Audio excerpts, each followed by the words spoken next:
Turn to Proverbs 1 and verse 29. Proverbs 1:29. For that they hated knowledge and did not choose the fear of the Lord. So here the Lord is reiterating his reason for judging the fools that we've been reading about in Proverbs chapter 1. And I think the Lord is doing this for good reason, because it does say in Romans 3 and verse 4, when it says that, what if some did not believe? Shall that make the faith of God without effect? And Paul's answer there in Romans 3 and verse 4 was, God forbid, yea, let God be true, but every man a liar, as it is written, that thou mayest be justified in thy sayings, and mightest overcome when thou art judged.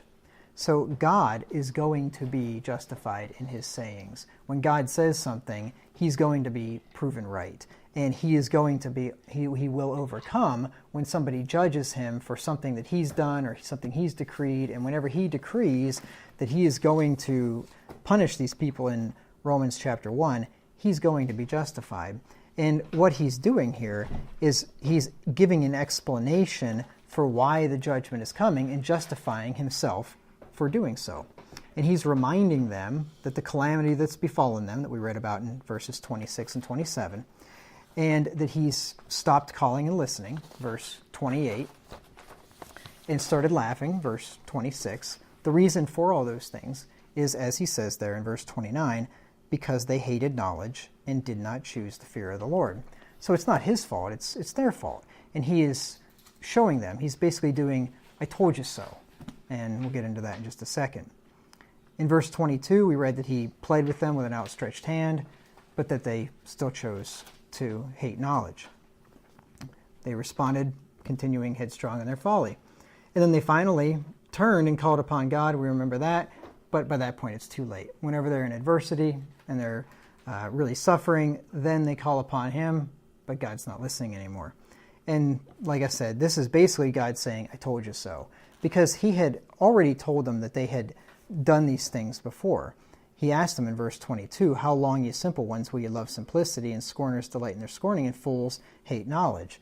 So the initial cry was, stop hating knowledge, stop scorning, stop being fools, and they didn't listen. And now he says, okay, the judgment's coming upon you because you hated knowledge and you didn't choose the fear of the Lord. So he's telling them again why this is happening to them. Sometimes human nature is that whenever we are in our affliction, we tend to forget and not introspect and look at why the problems are coming upon ourselves because of what we did, and we tend to blame it on the Lord. And this is what we read about in Proverbs 19 and verse 3. Proverbs 19:3. And the Lord's not going to have any of this. The Lord is explaining why these things have come upon these men, and it's not his fault. Proverbs 19:3, the foolishness of man perverteth his way, and his heart fretteth against the Lord. Didn't say the Lord perverted his way. The man's foolishness perverted it. But he doesn't fret against himself and say, oh, how stupid of me, why did I do that? No, he says, Lord, why'd you let that happen to me? You knew I was going to do it, why didn't you stop me? Right? That's what we do. Instead of turning the attention inward and examine ourselves, we turn the attention heavenward and start blaming it on God. But God has a good memory, and he's quick to remind us whose fault it really is. And that's what he's doing here in verse 29. Now, I want to look at that phrase there, and did not choose the fear of the Lord. And I really want to focus in on that word choose, because I think this is interesting. This is the underlying cause of the fool's hatred of knowledge. Because it says there, for that they hated knowledge and did not choose the fear of the Lord. And if you remember back to Proverbs 1:7, remember what the beginning of knowledge is?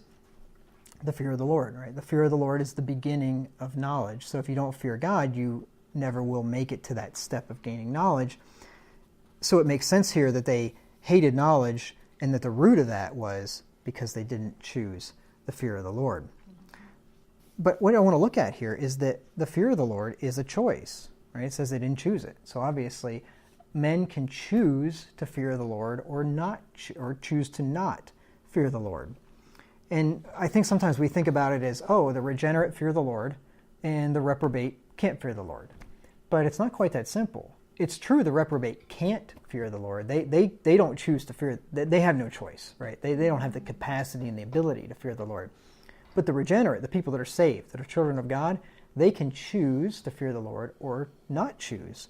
And this verse is a proof text for it, right? They did not choose to fear the Lord. Romans 3:18, we don't need to go there, but that does show that the reprobate, the people that are unsaved, that are not chosen by God, says there's no fear of God before their eyes. So they can't do it. But it's not the case with the regenerate. They can. But sometimes we choose not to. And one good example of this is in Proverbs 16 and verse 6. This is how you can know if you have chosen to not fear the Lord. Because if you've chosen to not depart from evil, anytime you look at a sin and decide, you know what, I'm just going to do that. I know I shouldn't, but I'm just going to do it because I want to do it. You have chosen, in that extent anyway, to not fear the Lord. Because if you really feared God, you'd think, you know what, I want to do that, but I'm really afraid of what God's going to do to me. But whenever you just put away that fear and go ahead and do it anyway, then you're guilty of what we're looking at there in Proverbs 129. Proverbs 16 and verse 6. By mercy and truth iniquity is purged, and by the fear of the Lord men depart from evil. So if you choose not to depart from evil, you've chosen not to fear the Lord. And we have the choice, right? But with the choice comes culpability. And if you do choose not to fear the Lord, then you've also chosen to accept the desolation and the punishment that is going to surely attend to it, right? So the choice is ours, but there's two things that are connected in that choice. If you choose one, you will get the other. If you choose not to fear the Lord, you will get the punishment that's coming. And then that brings us to Proverbs 1 and verse 30.